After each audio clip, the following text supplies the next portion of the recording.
umbral. Y dijimos que este valor de voltaje umbral es el mínimo, ¿ok?, para que pueda generarse el potencial. ¿Por qué? Porque en este punto ya lo describimos. Doy la señal para que se abran todos mis canales de sodio, como dijeron hace rato, para que se abran masivamente. Entonces, mencionábamos hace rato que si yo tengo, bueno, que este valor está aproximadamente más 35 milivolts por arriba de mi potencial de membrana en reposo. Entonces, si yo le aplico a esta célula o a este reposo un estímulo de 20 milivolts, lo que voy a observar es esto.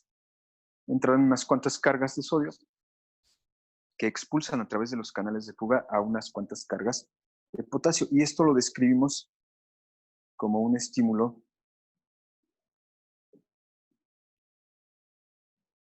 subumbral, ¿ok? O como una exposición subumbral, que quiere decir que no alcancé el valor mínimo para generar un potencial, simplemente tengo un cambio en mi voltaje que no va a afectar a la función de mi célula. Pero ¿qué sucede si tengo muchos estímulos subumbrales al mismo tiempo? Entonces ahí se va a generar o se va a presentar un fenómeno de sumación. Entonces lo vamos a analizar de la siguiente forma. Vamos a suponer que yo tengo esta neurona que se va a conectar con otra neurona, ¿ok? Entonces, esta neurona va a liberar aquí un estímulo, o me va a generar un estímulo aquí, vamos a suponer, de 15 milivolts. ¿Qué voy a observar? ¿Ok? Esto. No alcanzo el umbral. Pero vamos a suponer que llega aquí la fibra de otra neurona que libera o que genera un estímulo de otros 15 milivolts. ¿Qué voy a ver cuando dispare esa? Otro estímulo subumbral. Y vamos a suponer que por aquí llega otra fibra. Por aquí me llega otra fibra que también me va a generar un estímulo de 15 milivolts. ¿Qué va a pasar o qué voy a observar cuando esta dispare? Esto. Pero ¿qué sucede si las tres fibras dispararan al mismo tiempo? ¿Ok? ¿Qué observaría? Bueno, lo que yo observaría sería esto. ¿Ok? Si las tres disparan al mismo tiempo, yo observaría la sucesión o la sumación de los tres estímulos, 15 más 15 más 15, 45, y en ese momento alcanzo mi umbral y genero mi potencial de acción. A este fenómeno se le denomina fenómeno de sumación y se le da el nombre de sumación de tipo espacial. ¿A qué nos referimos con sumación espacial? A que un conjunto de fibras o de terminales van a actuar sobre un mismo espacio que es el soma de una neurona. ¿Cómo lo hacen? De forma simultánea. Entonces, si todas estas disparan al mismo tiempo, se suman, por eso su nombre, sumación, y en ese punto se alcanza el umbral. Entonces, ¿qué es la sumación espacial? El fenómeno en el cual yo puedo conjugar cierto número de potenciales o estímulos subumbrales que me van a permitir alcanzar el voltaje umbral y generar un potencial de acción. ¿Qué característica tienen estos? Que provienen de diferentes fibras y que se dan de forma simultánea. Entonces, con pequeños estímulos que normalmente no tendrían ningún efecto, si se dan al mismo tiempo, yo puedo generar mi potencial de acción. ¿Sí queda claro qué es la sumación espacial? Sí, doctor. Bien. Y el otro fenómeno que tenemos, pues, es el de la sumación temporal, que consiste también en la conjugación de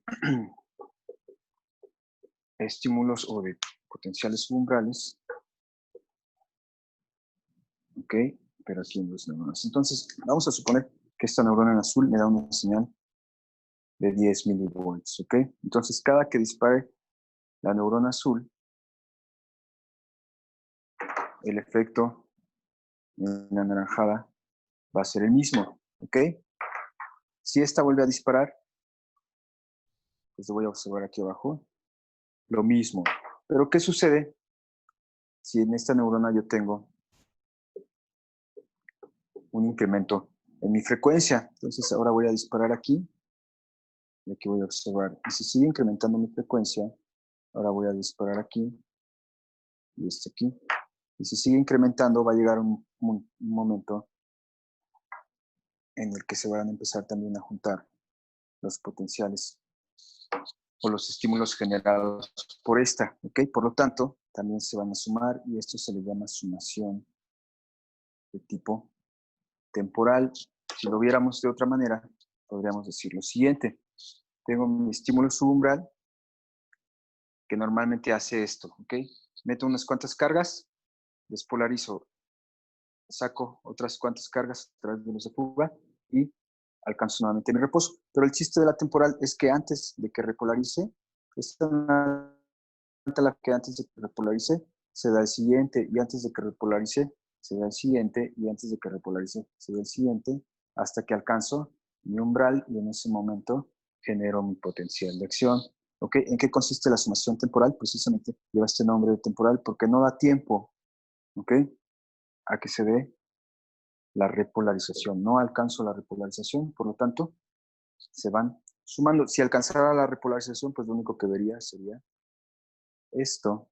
Alcanzo el punto de repolarización y otro subumbral, otro subumbral, otro subumbral, pero como no le doy tiempo a que se alcancen, los voy sumando hasta que estos tienen la capacidad de llegar al voltaje umbral y desencadenan el potencial de acción. Entonces tengo dos formas de generar potenciales de acción a través de estímulos subumbrales. Una, cuando tengo muchos que se dan al mismo tiempo, que es la sumación espacial, y otra cuando tengo una sola fibra que me va a dar potenciales subumbrales, pero de manera muy rápida, y estos alcanzan también a sumarse. ¿De qué otra manera podría darse esta sumación temporal? Pues al igual que hace rato, con varias fibras provenientes de diferentes estructuras o de la misma estructura, pero de diferentes neuronas, y que también se den de manera escalonada. O sea, que primero dispare esta, después la siguiente, luego la tercera, y luego la cuarta, y con esta misma condición, que antes de repolarizarse dé el siguiente disparo. ¿Okay? Normalmente se da con una sola neurona que incrementa su frecuencia, pero también puede generarse así. El chiste entonces es que en la espacial todas se dan al mismo tiempo, y en la temporal se dan de manera escalonada, ya sea provenientes de una sola fibra de alta velocidad o de varias fibras coordinadas para que se genere este fenómeno. ¿Sí queda claro? Sí, acá. Bien, entonces ya vimos, hoy avanzamos un poquito más, vimos el potencial de acción, los periodos refractarios, los fenómenos de sumación y un detalle de la transmisión. De transmisión nos falta hablar de la mielina y bueno, y de la génesis del impulso. De eso vamos a hablar un poquito cuando estemos en sinapsis, que ya van a ser las siguientes clases. Déjenme revisar rapidísimo el programa para ver qué tema continúa. Bien, entonces potenciales. Ok, vamos a hablar de las técnicas de registro. Ok, para la siguiente clase, que va a ser el martes, Rafa. Adelante. La siguiente clase está bien para el martes. Pues ahora sí que tú eres el que decides, Beto, el que esté, ¿cómo se llama?, disponible tu tiempo. Nosotros nos adaptamos. Ok, sí, creo que martes y jueves está bien. La siguiente Adelante. clase sería el martes y les voy a ¿Qué comentar lo tema va a ser? siguiente. Es justo a lo que vamos a ir. Vamos a hablar de electrofisiología, de técnicas básicas. Pues les voy a hacer llegar un artículo de los que producimos nosotros para que vean más o Perfecto. menos qué hacemos. Y vamos a hablar, que tiene bastante que ver o va a ser un poco más ilustrativo de lo que acabamos de explicar. Vamos a hablar de los registros neuronales. ¿Ok? Con que lean el artículo, ahorita en unos minutos se lo envió Rafa y él se los hace llegar.